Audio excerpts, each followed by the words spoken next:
राजेश कुमार मिश्र जी के बारे में हम जानेंगे। उनके पीछे का वंश, उनके पीछे का आध्यात्म क्या है।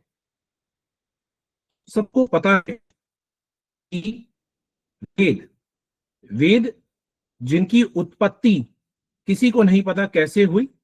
जब ब्रह्मांड हुआ तो ब्रह्मा जी ने वेदों की रचना की। वेद जो कालतीत हैं और कालजयी हैं। वेदों के बाद हमें पता चलता है महर्षि वशिष्ठ भगवान श्री राम के जो गुरु थे त्रेता युग में, इन्होंने भगवान श्री राम को ज्ञान एवं दीक्षा एवं मार्गदर्शन दिया था। उनके पुत्र महर्षि शक्ति महर्षि शक्ति के पुत्र महर्षि पराशर, जिनका पूरा ज्ञान श्री राजेश मिश्र जी अपने ज्योतिष के माध्यम से पूरे विश्व में फैला रहे हैं और ज्योतिष का ज्ञान दे रहे हैं। महर्षि पराशर के पुत्र वेदव्यास, जिन्हें ज्ञान अवतार भी कहा जाता है, जिन्होंने वेदों को सरल बनाने के लिए, जिससे वो हर एक मानव, हर एक मनुष्य तक पहुंचे, वेदों का उन्होंने विभाजन किया और 4 वेदों की संरचना की। तत्पश्चात उनके पुत्र महर्षि सुखदेव ने उनका कार्य आगे बढ़ाया। उनके शिष्य महर्षि गौपाद जी, उन्होंने इस कार्य को, सनातन के प्रचार प्रसार को आगे बढ़ाया। तत्पश्चात उनके शिष्य महर्षि गोविंद भगवद पद, जिन्होंने इस कार्य को आगे ले जाने का कार्य संभाला। महर्षि गोविंद भगवत पद आदि शंकराचार्य, जो 8वीं शताब्दी में भगवान शिव का अवतार बन के अवतरित हुए और सनातन की रक्षा के लिए उन्होंने पूरे भारतवर्ष में मठ एवं सनातन का प्रचार प्रसार किया। तत्पश्चात उन्होंने 4 जगह मठों की स्थापना की। द्वारकाधीश जी, जोशी मठ जी, पुरी जी और श्रृंगेरी मठ। ऐसे 4 मठों में, जिनको आज हम उनके जो गुरु हैं उनको हम शंकराचार्य जी के भी नाम से जानते हैं। उसी प्रकार से उनका मत अद्वैत, अर्थात मेरे में और परमात्मा में कोई अंतर नहीं है। मैं परमात्मांश हूं, परमात्मा का एक अंश हूं। फिर आपने देखा आगे चल करके रामानुजाचार्य हुए, वल्लभाचार्य हुए। उसके तत्पश्चात हमने देखा नीलांबराचार्य हुए, माधवाचार्य हुए, जिन्होंने द्वैत, उन्होंने कहा हम परमात्मा से मिले हैं, जानते हैं, लेकिन हम परमात्मा नहीं है।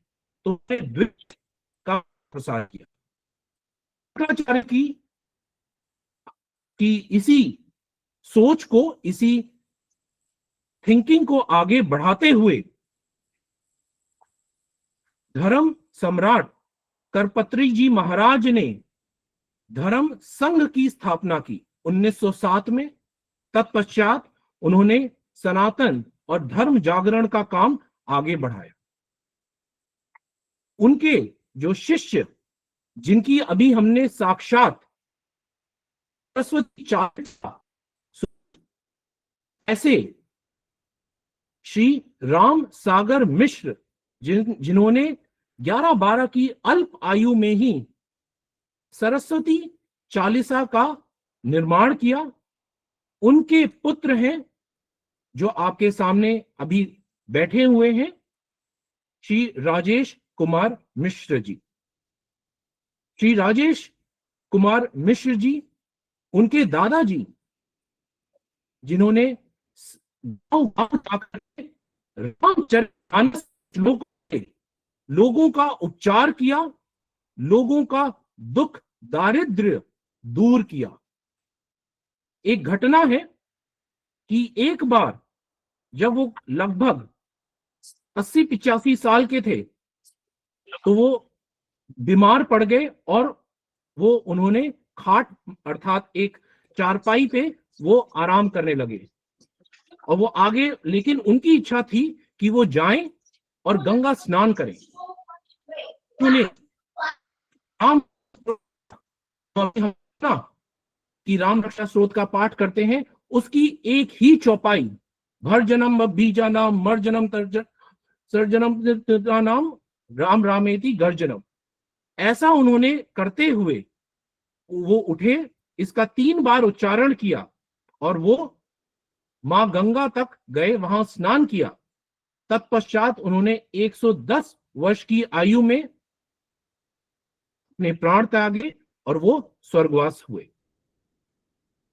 मिश्र जी के श्री गोपीनाथ मिश्र जी, जिन्होंने गांव गांव जाकर के देवालय का निर्माण किया, मंदिरों का निर्माण किया, सनातन का प्रचार प्रसार किया। क्योंकि मंदिर सिर्फ एक भक्ति का केंद्र नहीं है, वो आध्यात्म का केंद्र है, व्यापार का केंद्र है। सब चीज, पूरी सनातन व्यवस्था मंदिरों के ही इर्द गिर्द होती है।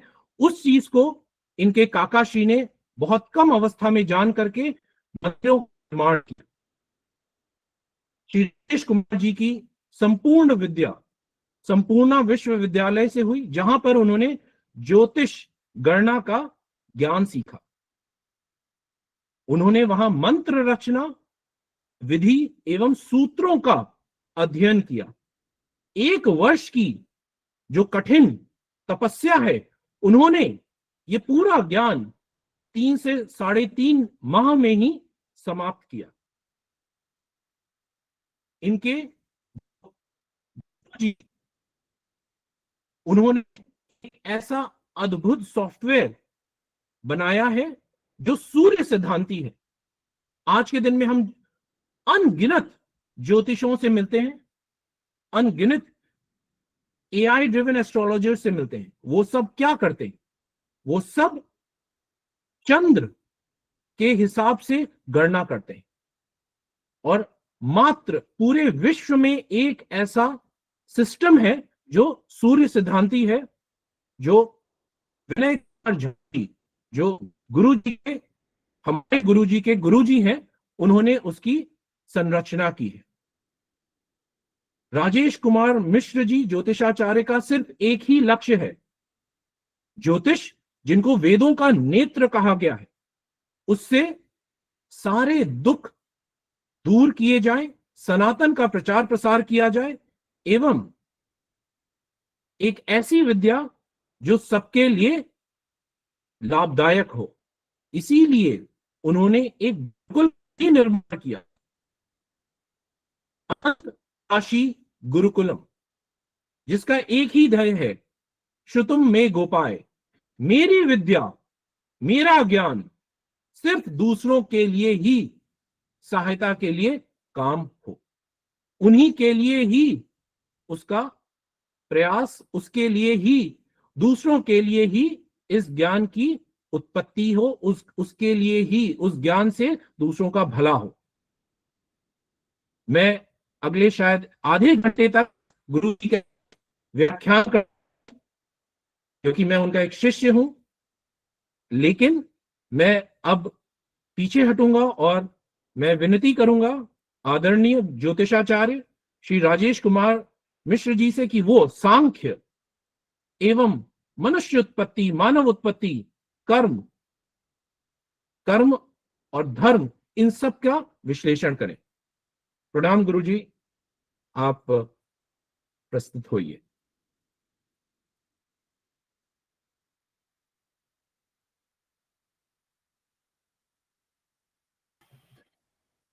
गुरुजी शायद आप म्यूट पे हो।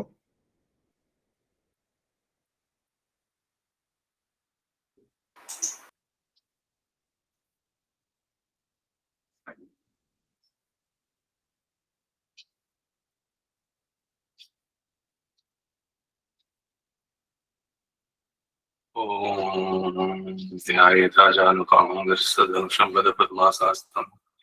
पीतं वासोपसानं लक्कमलदलस्पर्धिनेत्रं प्रतनं वामाङ्कारोर्सीतामकमलविदल्लोचनं नीरदाभं नानालङ्कारदीप्तं ददतिमर्जटामण्डलं भावशन्ता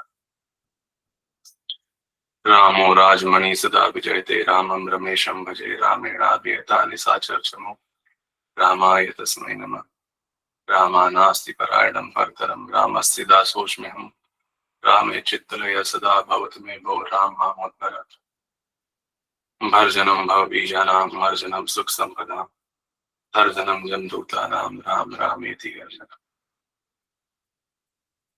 श्री राम श्री राम। आप सभी को राम राम। जय श्री राम। जय श्री राम।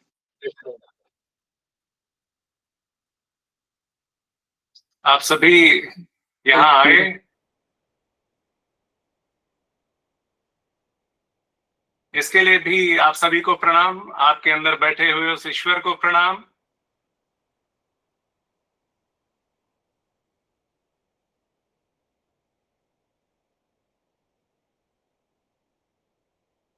विषय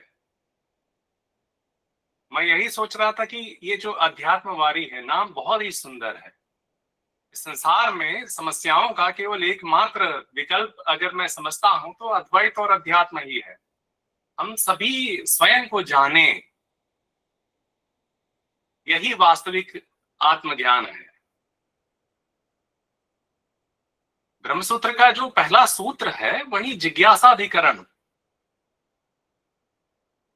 क्या है जिसे अधिकार पूर्वक सबको जानना चाहिए? जाने लेकिन उसे अवश्य जाने। वह क्या है? अधातो ब्रह्म जिज्ञासा। यह ब्रह्म है जो जिज्ञासा का विषय है और सभी को जानना चाहिए। ये कौन है? जन्माधस्य यतः, जिससे शब्द उत्पन्न है, जिसमें सब स्थित है, अंततः जिसमें सबका लय हो, यह वही ब्रह्म है। जिसे जानने के बाद शेष और कुछ भी जानना शेष नहीं रहता, कुछ पढ़ना शेष नहीं रहता, कुछ देखना शेष नहीं रहता, कुछ सुनना शेष नहीं रहता। न शोक, न हर्ष, न विषाद, कुछ भी शेष नहीं रहता। वही शून्य है, वही अनंत है।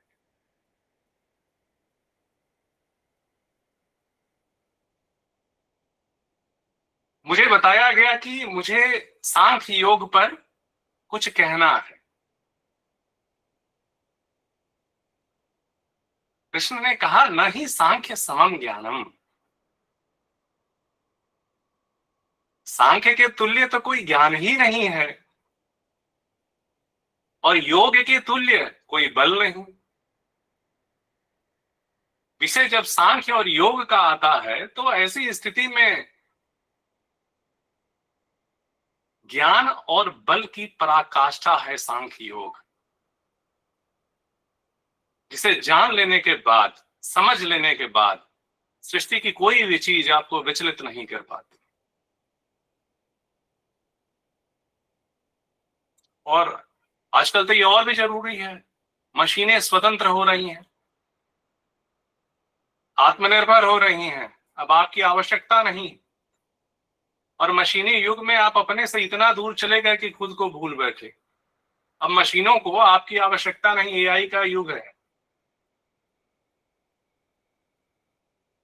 तो भलाई इसी में है कि स्वयं तक, स्वरूप तक स्थित हो, वापस लौटे वहां।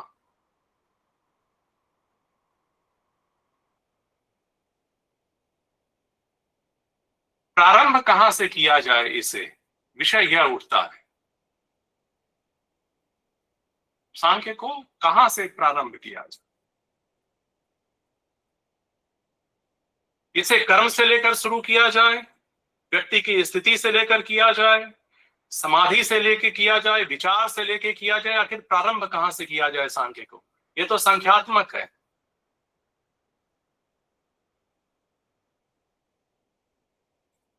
मन में बहुत सी जिज्ञासाएं आपकी होंगी। कि आप क्या जानने आए हो। जैसा कि अध्यात्म वारी की संचालिका, क्या नाम है आपका? मृणालिनी। मृणालिनी। मृणाली ने कहा। मृणाली, इसके पहले सांख्य के विषय में कुछ जाना, कुछ समझा? नहीं, भगवत गीता में जो सांख्य योग है वो पढ़े हैं, पर we are not sure if it's the same thing या कुछ और है, पता नहीं है। तो सांख्य योग में एक श्लोक आती है दूसरे अध्याय में, स्थित प्रज्ञस्य का भाषा समाधिस्तस्तके स्व स्थिते किम प्रभासेत इमा सीत व्रजेत किम। स्थित प्रज्ञ कौन है? सांख्य इसकी व्याख्या है।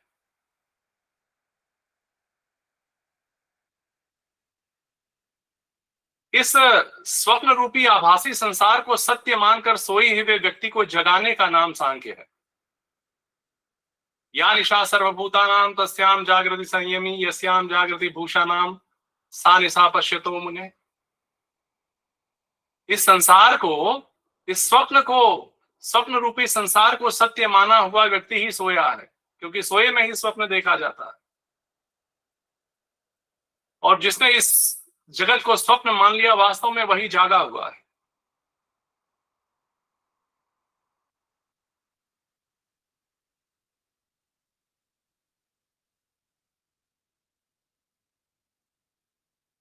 तो प्रारंभ करते हैं। प्रश्न उठता है एक खोज से, जब कुछ नहीं था तो क्या था?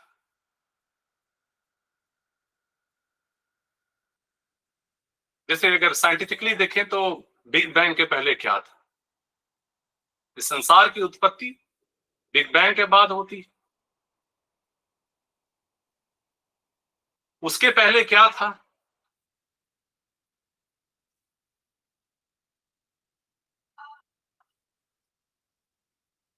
तो सांख्य कहता है कि जब कुछ नहीं था तो चीजों की दो ही स्थितियां थी।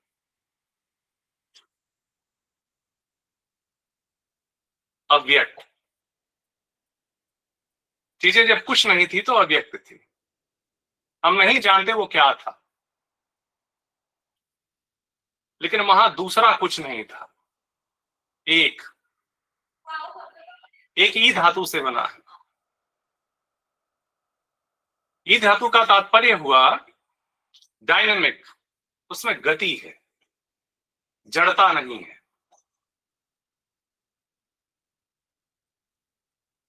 फिर एक के बाद दूसरा अंक आता है दो, द्वि। उस एक ने दो बनाया। यह दो क्या है? एक प्रकृति है और दूसरा पुरुष है। पुरुष कौन है? पुरुष एक पूर्ण चेतना है। प्रकृति क्या है? तो प्रकृति मतलब निर्माण के पूर्व की एक स्थिति, सिचुएशन बिफोर क्रिएशन। वहां केवल तीन गुण हैं, सत, रज और तम, सुख, दुख और मोह।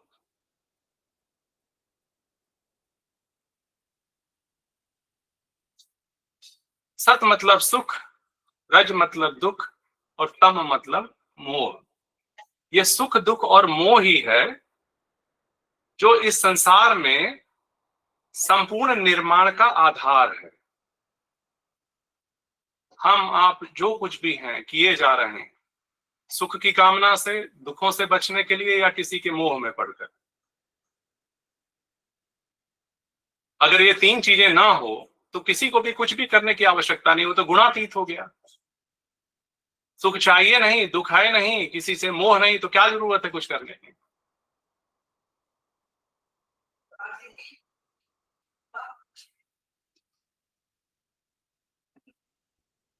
लेकिन ये जो त्रिगुणात्मक प्रकृति है, ये जड़ है। जड़ मतलब इस संसार में जो कुछ भी है, ये सबका रूट कॉज है। इस संसार को ऊर्ध्वमूल कहा गया है। ऊर्ध्वमूलम अधः शाखम। अर्थात इस संसार की जड़ ऊपर है, इसका तना नीचे की तरफ है, शाखाएं भी नीचे की तरफ है।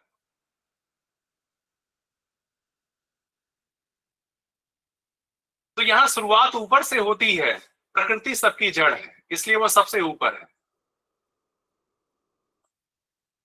प्रकृति को पता नहीं कि सृजन किया किसके लिए जाए, क्योंकि वह जड़ है, उसमें चेतना नहीं, पुरुष चैतन्य है। वह चेतन पुरुष जब प्रकृति के साथ संयोग करता है तो प्रकृति की साम्य अवस्था भंग हो जाती है, और इस भंग साम्य अवस्था का परिणाम इस संसार में जो सबसे पहली चीज उत्पन्न होती है वह है महत। महत मतलब बुद्धि। बुद्धि के आते ही स्वयं के होने का बोध होता है। स्वयं के होने का बोध होना ही अहंकार है।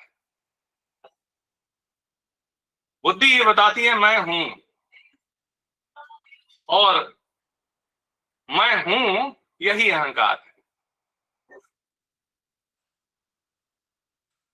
वास्तव में अहंकार की स्थिति स्वयं की सत्ता को स्वीकार करना नहीं, बल्कि किसी अन्य की सत्ता को भी स्वीकार कर लेना है। अर्थात कोई और है तभी मैं हूं, नहीं तो मैं ही मैं हूं। तो वो और अन्य कौन है?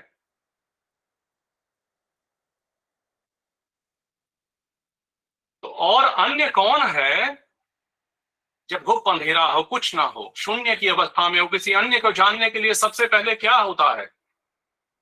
सुनने की इच्छा होती है। तो जब उस पुरुष ने सुनने की इच्छा व्यक्त की तो सबसे पहली चीज उत्पन्न हुई शब्द, शब्द जिसे सुना जा सके।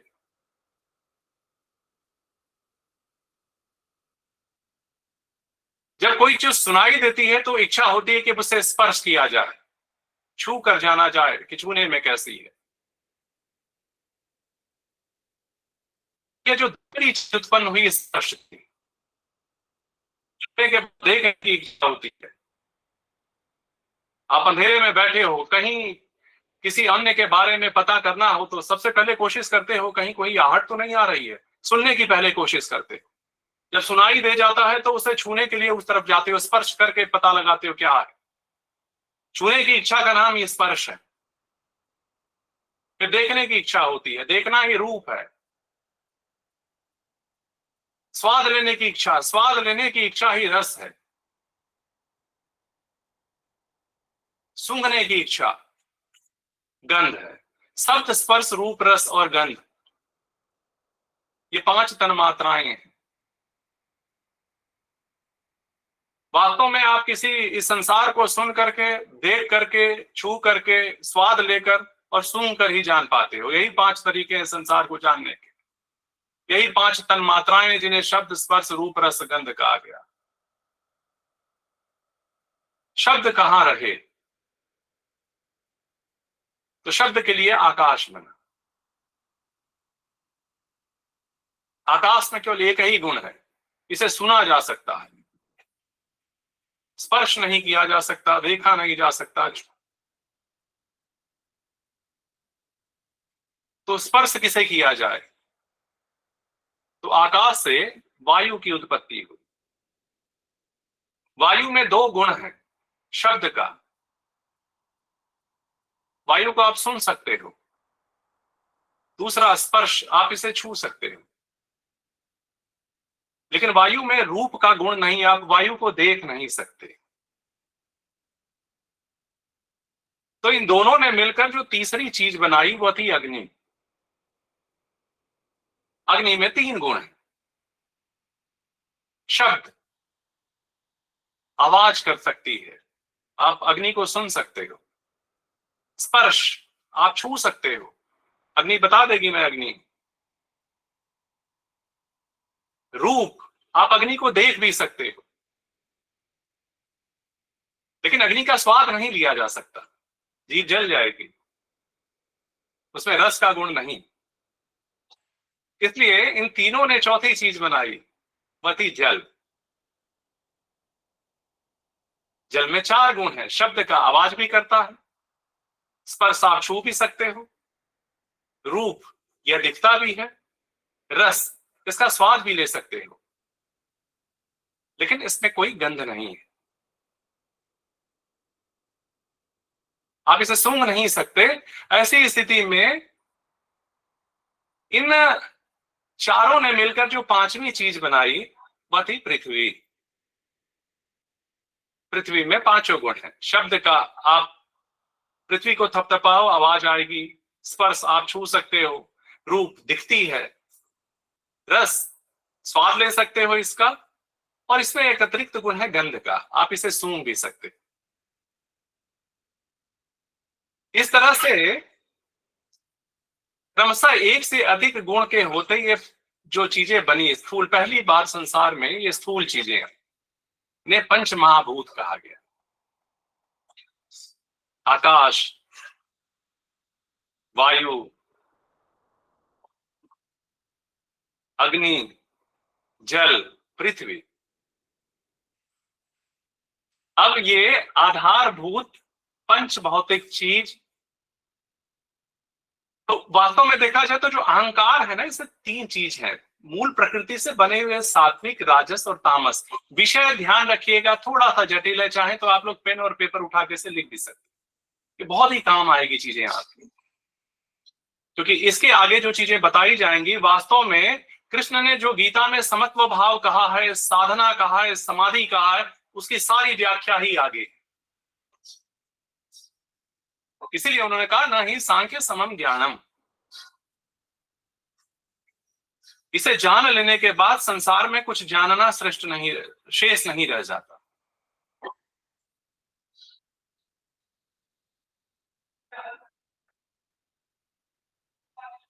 अब ये हमने देखा मूल प्रकृति में 3 गुण हैं, सत्व, रज और तम, सात्विक, राजस, तामस। इस संसार में जो कुछ भी है, सत मतलब सुख, रज मतलब दुख और तम मतलब मोह। इस संसार की जितनी भी चीजें हैं आपको इसी तरीके से प्रभावित कर सकती हैं। उसका रूप कोई भी हो, व्यक्ति कोई हो, ज्ञान हो, विद्या हो, अन्न हो, कोई भी चीज इस संसार में या तो आपको सुख पहुंचाती है या दुख देती है, या आप उसके आकर्षण में फंस जाते। बस इसी तरीके से आप प्रभावित होते। और चौथा कोई तरीका नहीं इस संसार में चीजों से प्रभावित होने का। न तो कोई निर्माण का तीसरा तरीका है, निर्माण का और कोई कारण, न तो इस संसार से बंधे रहने का कोई और कारण। तो अब ये जो पंच भौतिक चीजें इस संसार में आई, इनको जानने के लिए ज्ञानेंद्रियां, और जानने के बाद निर्माण करने के लिए कर्मेंद्रियों का प्रादुर्भाव हुआ। ज्ञानेंद्रियां आंखों से देखना, हालांकि देखती दृश्येंद्रिय आंखों में है, घ्राणेंद्रिय सुनने के लिए, सूंघने के लिए, श्रवणेंद्रिय कान के रूप में सुनने के लिए, स्वाद इंद्रिय जिह्वा में स्वाद लेने के लिए, स्पर्शेंद्रिय त्वचा में स्पर्श करने के लिए। इन पंच भौतिक चीजों का ज्ञान इन ज्ञानेंद्रियों के माध्यम से होता है, और ज्ञानेंद्रियों के माध्यम से ज्ञान होने के बाद निर्माण होता है कर्मेंद्रियों से। 5 कर्मेंद्रियां हैं। ये 5 कर्मेंद्रियां कौन सी हैं? करने के लिए हाथ है, हाथ का कार्य है पकड़ना। पैर, पैर का कार्य है चलना। वो अलग बात है, कुछ लोग उल्टा होके हाथ के पैर भी चलते हैं, पैर की तरह उल्टे हो गए जिम्नास्ट हाथ की तरह चलते हैं ना हाथों से। तो हाथ से चलने से हाथ पैर नहीं हो जाता, पैर का कार्य है चलना। अगर आप चल सकते हैं ठीक से तो आपके पैर रूपी कर्मेंद्रिय सही है। अगर पकड़ सकते हैं ठीक से तो हाथ रूपी कर्मेंद्रिय सही है। हाथ का मुख्य उद्देश्य है पकड़ना। जननेंद्रिय अपनी तरह किसी अन्य जीव को उत्पन्न कर देना ही जननेंद्रिय का काम है।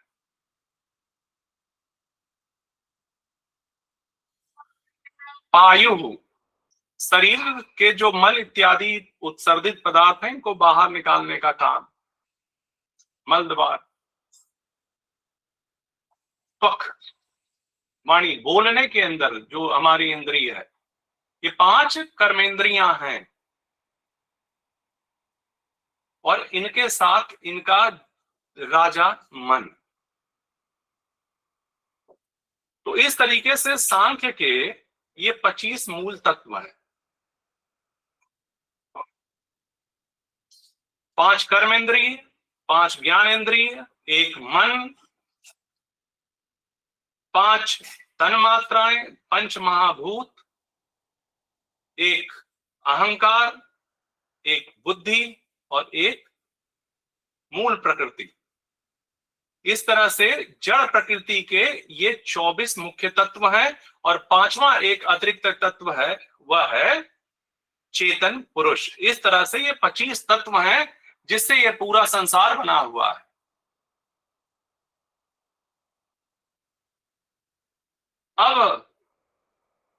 अब तक तो जितनी चीजें मैंने बताई सब गणतीय, हो सकता है थोड़ा उबाऊ हो, लेकिन ये काम कैसे करती हैं? ये काम कैसे करती हैं? तो इस संसार में जितने भी विषय हैं, आंखों से देखने का, कानों से सुनने का, वायुमंडल में होने वाले परिवर्तनों का जिसे त्वचा महसूस करती है, इस संसार के जितने भी विषय हैं, आंखों का है, नाक का है, स्वाद का है, स्पर्श का है, इन सारे विषयों को ज्ञानेंद्रियां संग्रहित करती हैं और ले जाकर चुपचाप एक पर्दे पर उतार देती हैं फिल्म की तरह। इसी पर्दे का नाम है चित्त। इस चित्त रूपी पर्दे का पूर्ण अवलोकन ही समाधि की अवस्था है।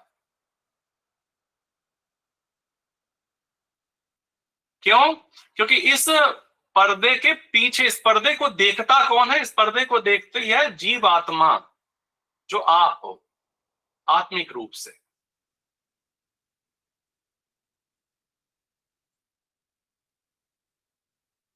अब जीवात्मा इच्छाओं से बंधी हुई है।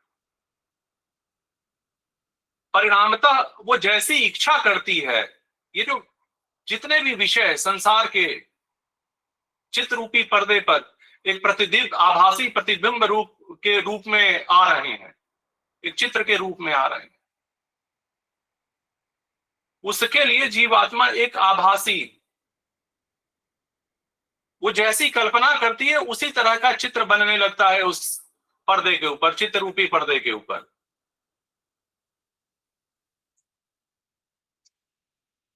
और उसमें ये उलझ जाती है भ्रमवश। जीवात्मा का चित्त से उलझ जाना ही कर्मों में फंस जाना है। या इसे ऐसे कहें तो स्वतंत्र रूप से जितनी भी चीजें, आंखें जो भी देखती हैं एक पर्दे के ऊपर डाल देती हैं, कान जो भी सुनते हैं एक पर्दे पर डाल देते हैं, त्वचा जो भी महसूस करती है वो सारी की सारी भावनाएं, वो सारा ज्ञान जो ये इंद्रियां संसार के विषयों से संग्रहित करती हैं, पर्दे पर ले आके डाल देती है। इस पर्दे का नाम ही है चित्त। इस चित्त को देखने के लिए आप स्वतंत्र हैं, लेकिन चित्त रूपी पर्दे और आपके बीच में है आपका मन। और मन का जो सबसे बड़ा दोष है वो है विषयों से बंधने का।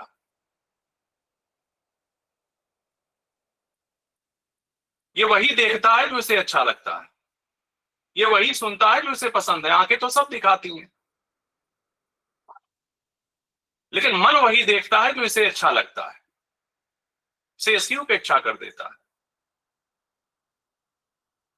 कान सब सुनाते हैं, लेकिन ये वही सुनता है जो इसे अच्छा लगता है, शेष अनसुना कर देता है। परिणामतः आंखों के होते हुए भी हम सब अंधे हैं।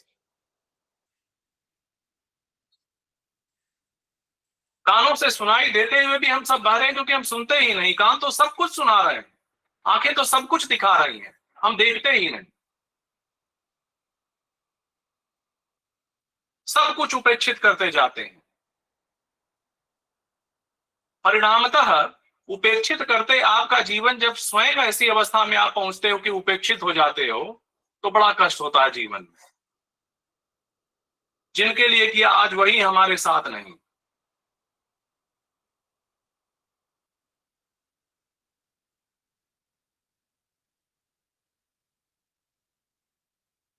तो इसके परिणाम तो आप ही हो।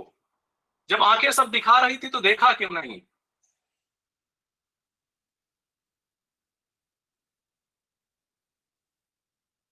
कानों ने सब सुनाया, बहरे बने हुए थे।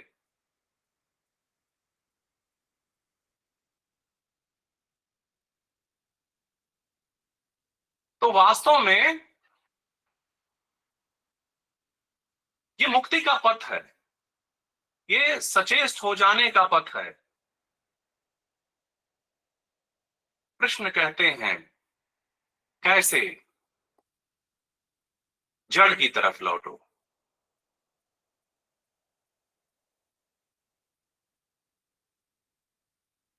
तो कैसे? तो कहते हैं कि इन विषयों का हवन इंद्रियों में करो।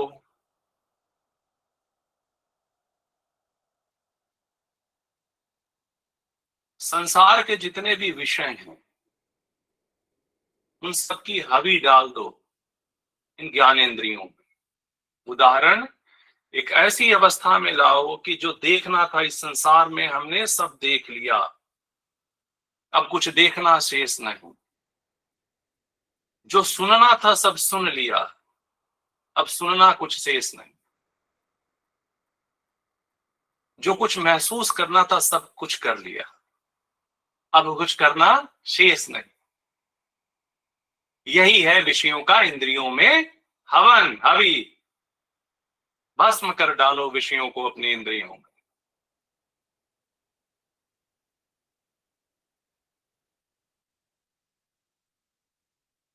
यही है संसार से निराशा। जब तक संसार से आशा है तब तक सारी व्यथा है, तब तक सारी समस्या है। जब संसार से निराशा होती है तो आत्मज्ञान का द्वार खुलता है।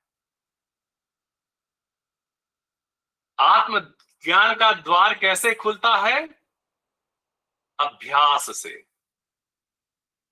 अभ्यासेन तु कौन्तेय वैराग्येण च गृह्यते। वैराग्य का अभ्यास। वैराग्य उदासीनता का ही नाम है, निराशा का ही नाम है। आशा जहां शून्यता को प्राप्त कर ले व्यक्ति की, वही स्थिति निराशा की है।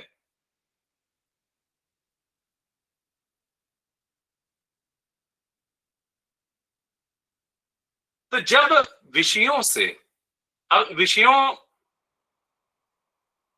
इंद्रियों को विषयों से कैसे अलग किया जा सकता है? तो इच्छा शक्ति से।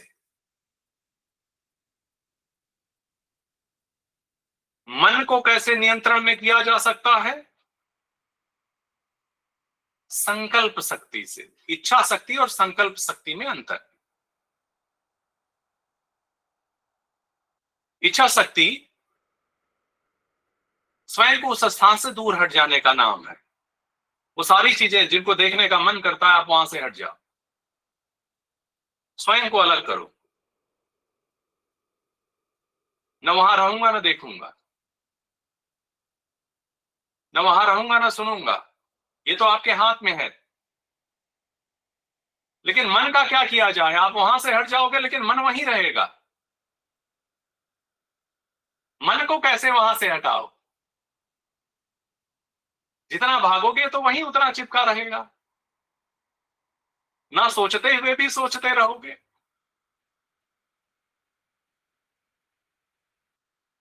तो मन के लिए संकल्प की बात है। इच्छा शक्ति से ही नहीं, संकल्प शक्ति। और संकल्प शक्ति का मतलब हुआ ईश्वरीय कृपा।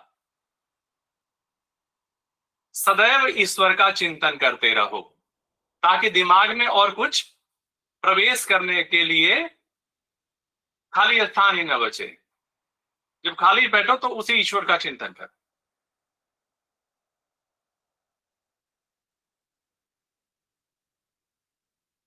उस ईश्वर के चिंतन से वास्तव में समाधि की अवस्था में पहुंच जाओगे। समाधि की अवस्था क्या है? तो कहते हैं कि चित्त की वृत्तियों का निरोध।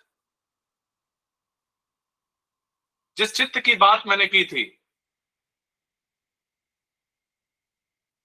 जिस पर बनने वाले आभासी चित्र को सत्य मान के जीवात्मा फंसी हुई है इस संसार में, इस चित्त को ही समाप्त करने की बात है। और चित्त को कैसे सुलाया जाए? क्योंकि इस संसार में जीवों की केवल 3 ही अवस्थाएं मानी गई हैं: जागृत अवस्था, स्वप्नावस्था और सुषुप्तावस्था। जागृत अवस्था क्या है? जागृत अवस्था की स्थिति है जब व्यक्ति जगा हो और इसकी सारी इंद्रियां भी जागृत हो। आंखें देख रही हो, कान सुन रहे हो, त्वचा महसूस कर रही हो, जीभ स्वाद ले रही हो। ये जागृत अवस्था है। दूसरी है स्वप्नावस्था। स्वप्नावस्था का तात्पर्य है कि इंद्रियां सो रही हो लेकिन मन जाग रहा। सोई हुई अवस्था में मन जागता है, तरह तरह की चीजें दिखाता है आपको। यह स्वप्नावस्था।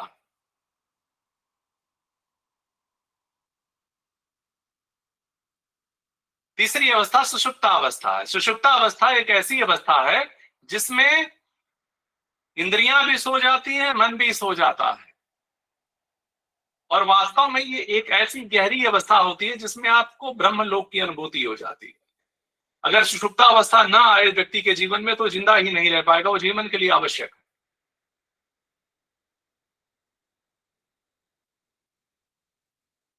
तो ये सामान्य रूप से जब व्यक्ति इस अवस्था में रहता है, चाहे जागृत अवस्था में रहता है, चाहे वो स्वप्नावस्था में रहता है, चाहे वो सुषुप्तावस्था में रहता है, वो प्रकृति के अधीन रहता है, अभी चैतन्य नहीं रहता। लेकिन इससे अतिरिक्त एक चौथी अवस्था है जिसको कहा गया तुरीय अवस्था। तुरीय मतलब गतिशील।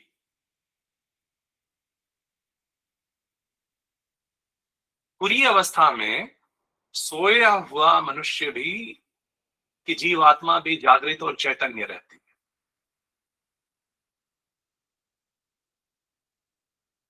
इंद्रियां सो चुकी होती हैं, मन सो चुका होता है। चित्त पर अब कोई विकार नहीं, कोई विचार नहीं, विचार शून्य है। लेकिन फिर भी जीवात्मा जग रही हो। या निशा सर्वभूतानां तस्याम जागृति संयमी, यस्याम जागृति भूतानां येषाम जागृति भूतानां सा निशा पश्यतो। जब इंद्रियां सो रही हो, मन सो रहा हो, चित्त पे भी कोई विकार नहीं हो, लेकिन जीवात्मा जागृत हो अंदर की, तो वास्तव में एक कैवल्य की स्थिति है। यह चैतन्य होने की स्थिति है और यही मोक्ष की अवस्था है। इसी के सतत अभ्यास से व्यक्ति को मोक्ष मिलता है।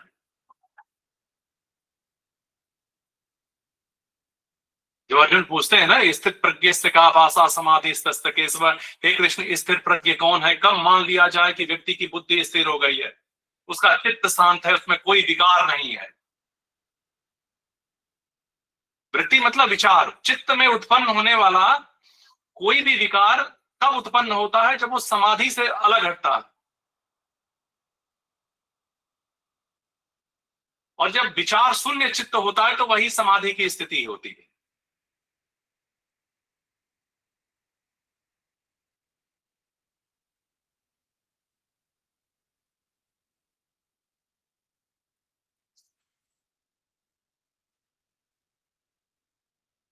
तो ऐसी स्थिति में होता क्या है?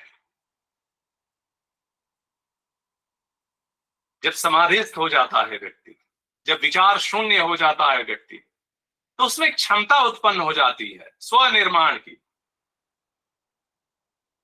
मोक्ष प्राप्त व्यक्ति चाहे तो शरीर पकड़कर वापस इस संसार में आ सकता है, विचरण कर सकता है।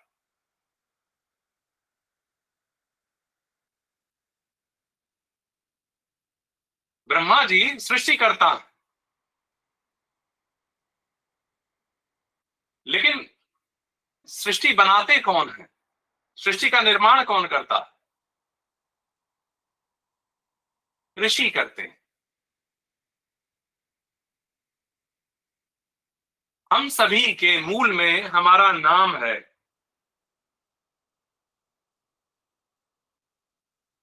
आप सभी एक परिवार से हैं।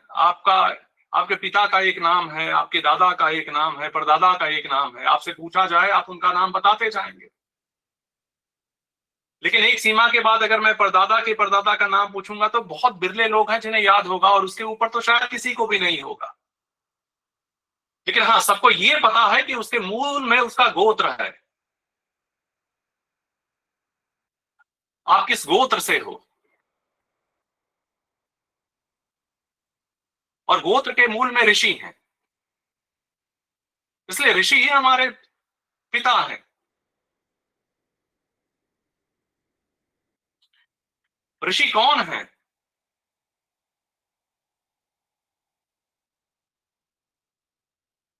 जैसे कि अपौरुषेय ग्रंथ, सिद्धार्थ ने कहा कि वेद को अपौरुषेय कहा गया है। किसने रचा कोई नहीं जानता। ये पुरुषार्थ के ऊपर की चीज है, कोई वेदों की रचना नहीं कर सकता।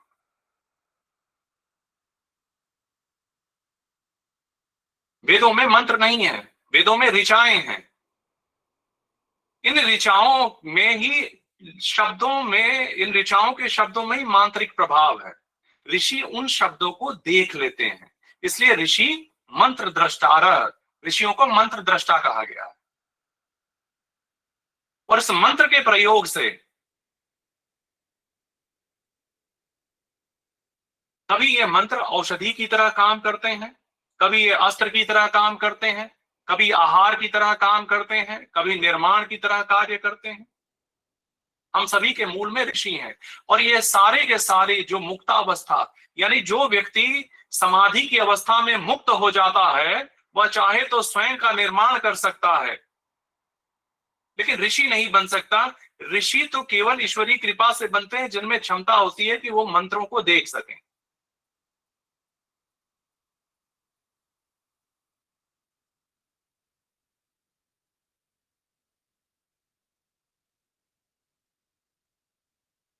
विषय उठता है मुक्ति की अवस्था। जब आप विषयों से मुक्त होकर इंद्रियों को नियंत्रण में रख लेते हैं, तो आपको सबसे पहले अहंकार यानी अपनी उपस्थिति का एहसास होता है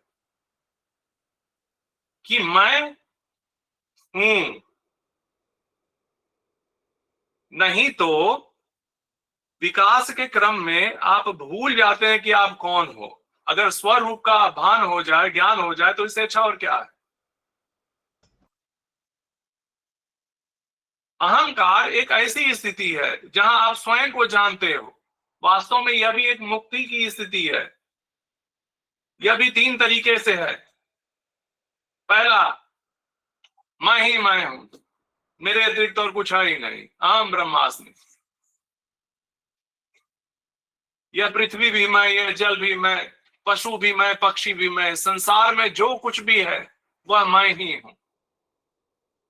यह भी मुक्ति की अवस्था है, अद्वैत की अवस्था है। दूसरा, मैं कुछ नहीं, सब कुछ वो है, मैं तो कुछ हूं ही नहीं। मैं तो कुछ हूं ही नहीं, जो है वही है, यानी स्वयं के शून्यता की अवस्था। यह भी मुक्ति की एक अवस्था है। तीसरी अवस्था, इस विशाल सृष्टि समष्टि में मैं केवल एक बिंदु मात्र हूं और कुछ नहीं। मुक्ति की तीसरी अवस्था। मुक्ति की अवस्थाओं में जब आप पहुंचते हैं तो मूल प्रकृति का दर्शन हो जाता है। मूल प्रकृति के दर्शन में तीन चीजें वहां प्रकट होती हैं, पहली सात्विक, दूसरी राजस और तीसरी तामस। क्यों? क्योंकि चित्त की विकृति ही विचार है और इन विचारों को नष्ट करना पड़ता है। तो सबसे पहले नष्ट करना पड़ता है जो मन में उत्पन्न होने वाले तामस विचार है, दूसरों को कष्ट देने, कुछ दूसरों को कष्ट देने के निमित्त जो उत्पन्न हुए विचार हैं, तामस विचार, पहले इन्हें नष्ट करना पड़ता है।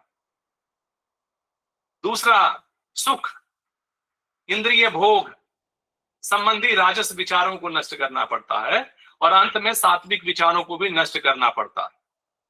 यह जब सारे विचार नष्ट हो जाते हैं तो मनुष्य समाधि की स्थिति में होता है और मूल प्रकृति का साक्षात्कार हो जाता है। जब मूल प्रकृति यानी जगदम्बा भगवती का साक्षात्कार हो जाता है तब वह बताती है कि आओ कैवल्य की स्थिति क्या है मैं बताऊं, वह चेतन तत्व, वो परम पिता कौन है, और हाथ पकड़ के ले जाती है, उसका साक्षात्कार करा देती है। यही कैवल्य की स्थिति है और यही मुक्ति की अवस्था है।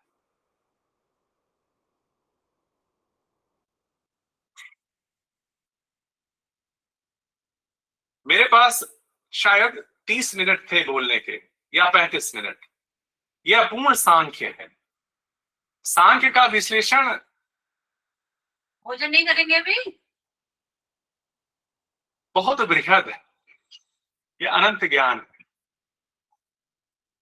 लेकिन संक्षेप में जो कुछ भी इन 30 मिनटों में बताया जा सकता है वो मैंने आपको बताया। प्रश्न संबंधी सेशन मुझे बताया गया कि अगले 5 मिनट प्रश्न पूछे जाएंगे, तो आप लोग पूछ सकते हैं।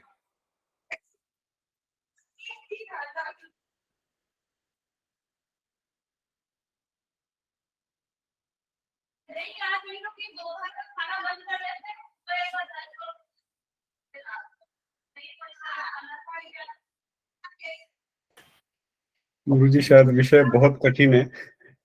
आई होप कि सबको समझ में आ गया हो। हाँ, श्वेतांबरी। हेलो, आवाज आ रही है? हाँ। हाँ, जय श्री राम। गुरुजी, मेरा एक सिंपल सवाल था कि आपने कहा ये स्थिति स्थित प्रज्ञा, ये स्थिति कैसे हम प्राप्त कर सकते हैं? अभ्यास कैसे करें इसका?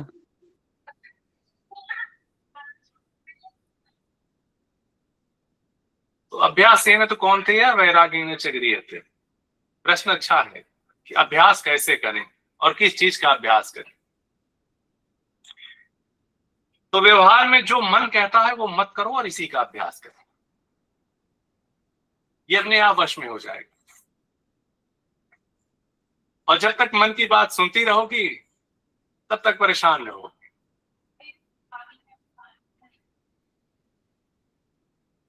क्या मेरी बात स्पष्ट हो पाई? हाँ हाँ हाँ जी, हाँ गुरुजी, स्पष्ट हो पाए। तो मन की नहीं सुननी है, तो मन तो नहीं सुनना है, लेकिन जब बुद्धि कहती है तो वो भी क्या वैसे ही है फिर?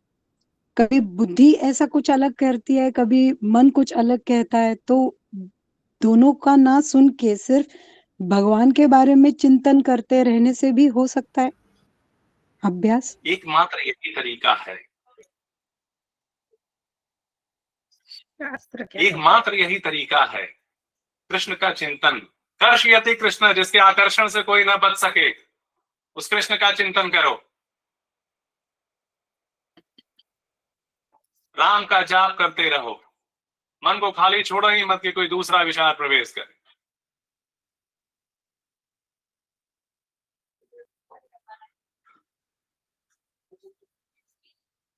धन्यवाद गुरु।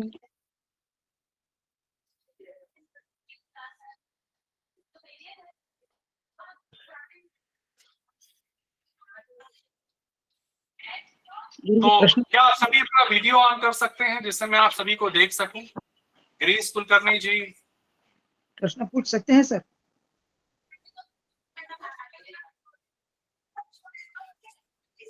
हेलो,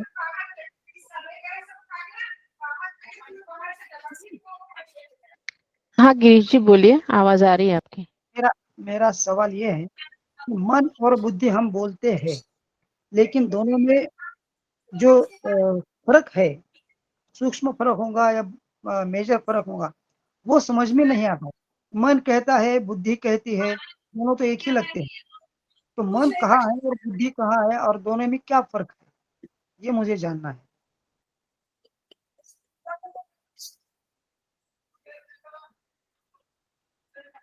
मन कहाँ है, बुद्धि कहाँ है?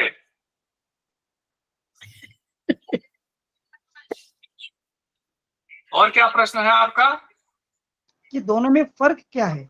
दोनों सोचते मन हैं, और बुद्धि में और दोनों शरीर से काम करवाते भी है, तो दोनों में फर्क क्या है और वो दोनों कहाँ है?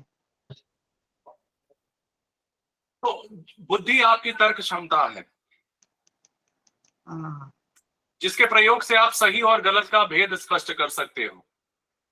हम्म, और मन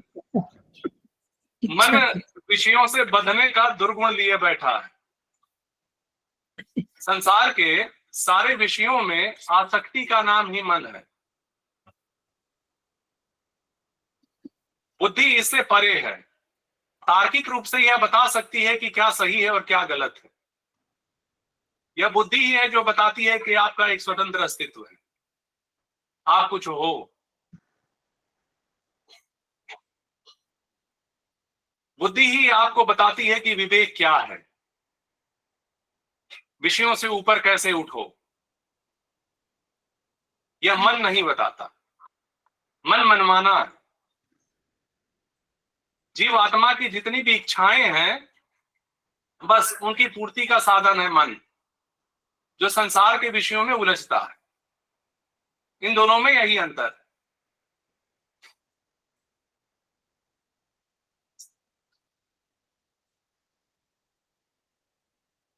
इसलिए बुद्धि को नियंत्रित करने की बात नहीं, मन को नियंत्रित करने की बात कही गई है कि मन का अतिक्रमण करके चित्त रूपी पर्दे का अवलोकन करो।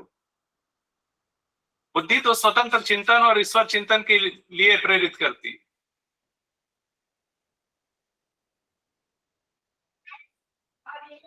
बुद्धि के प्रयोग से मन को नियंत्रण में रखो। बुद्धि इसीलिए मिली है, न कि मन की इच्छाओं को पूरा करने के लिए तर्क गढ़ो कि चलो कोई बात नहीं, मिठाई एक बार खाने से क्या होता है, मन की इच्छा है खा लो। ये बुद्धि का कुतर्क है, जब मन बुद्धि पर हावी हो जाता है तब। और जब बुद्धि मन पे हावी होती है तो कहती है कि मन की मत मानो, यह मन माना है तुम्हें नष्ट कर देगा। यह आपके ऊपर है कि बुद्धि में किस तरह का तर्क उत्पन्न करते हैं आप, मन को नियंत्रित करने वाला या मन की मान के खुद को समझाने वाला। इसी का नाम विवेक है। क्या है? विवेक। विवेक। विवेक की अवस्था में ही आपको स्वतंत्रता है निर्णय लेने की। विवेकवान व्यक्ति को ही अधिकार है कि वह निर्णय ले।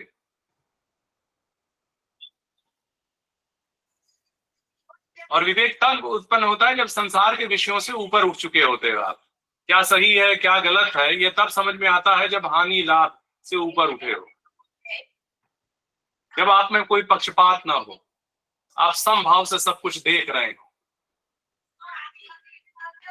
तभी आप विवेकवान पुरुष की स्थिति में होते हो और तभी आपको निर्णय लेने की स्वतंत्रता होती है। अन्यथा की स्थिति में निर्णय नहीं लेना चाहिए व्यक्ति को। भावनाओं के अधीन व्यक्ति को निर्णय लेने की स्वतंत्रता नहीं है।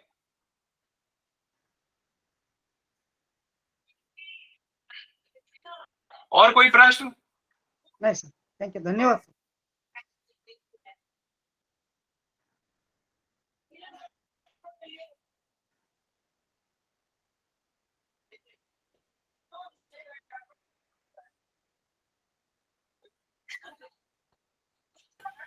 तो बंद मतलब क्लोज कर दे, maybe closing words from you Mrinalini. No not really, बहुत बहुत धन्यवाद गुरुजी।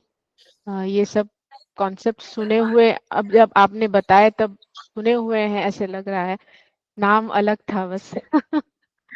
पर इसका या चिंतन जो है वो करना, पारमार्थिक जग में रह के इस सब का चिंतन करना और अभ्यास करना कठिन है, पर जारी है, प्रयत्न जैसे कर रहे हैं सभी, in their own way they are trying. तो बहुत बहुत धन्यवाद आपका, आपने इतना समय निकाल के हमारे लिए ये सेशन किया। तो अगर किसी और कोई प्रश्न नहीं हो तो वी कैन क्लोज। और is there any closing prayer Mandar, अगर कुछ है तो? मेरा मेरा भी एक सजेशन है हाँ बोलिए कि गिरीश जी। मंदार जी जिन्होंने ये अरेंज किया है, उन्होंने ऐसे गुरुवरे जो है जिनको इतना ज्ञान है, वो ज्ञान में जो ऐसी छोटी छोटी चीजें होती है जो हम पढ़ते हैं, महसूस करते हैं, लेकिन उसको आइडेंटिफाई नहीं कर पाते। जैसे मैंने अभी प्रश्न पूछा था मन और बुद्धि का, वैसे ऐसे बहुत सालों से ये मन में था। जब मैं किताबें पढ़ता था तभी ये मन में आता था कि बुद्धि और मन दोनों एक ही बोलते, कारण देह, महाकारण देह, मन, बुद्धि, लेकिन ये दोनों है कहाँ और ये दोनों में फर्क क्या है, ये तब से था। आज उसे वो क्लियर हो गया। तो ऐसे सेशन बार बार आप अरेंज करो ताकि लोगों की जो समस्याएं हैं वो यहाँ से निकल जाए, तो किताबें पढ़ने से नहीं निकलेगी। इसलिए मंदार और आप जो कोई भी अरेंजर हो उनका भी धन्यवाद करता हूँ, और गुरुजियों को भी धन्यवाद कहता हूँ, और ऐसे बार बार सुनने को मिलेगा और हमारे जो क्यूरीज है वो क्लियर होते जाए, ऐसी प्रार्थना करते हैं। धन्यवाद। धन्यवाद सभी का। बहुत बहुत धन्यवाद। बहुत मुझे धन्यवाद। एक छोटा सा सवाल मेरी ओर से, गुरु जी, अगर आपको बाद में फ्यूचर में अगर कांटेक्ट करना हो, मार्गदर्शन लेना हो, तो हम कैसे ले पाएंगे? कृपा करके आपका कोई कांटेक्ट डिटेल्स या कुछ हमें भी प्रोवाइड करिए। मैं शेयर कर दूंगा ईशान को। ओके, थैंक यू मंदर। मंदार जी फिर ग्रुप में शेयर कर दीजिएगा प्लीज, हम सबको मिल जाएगा।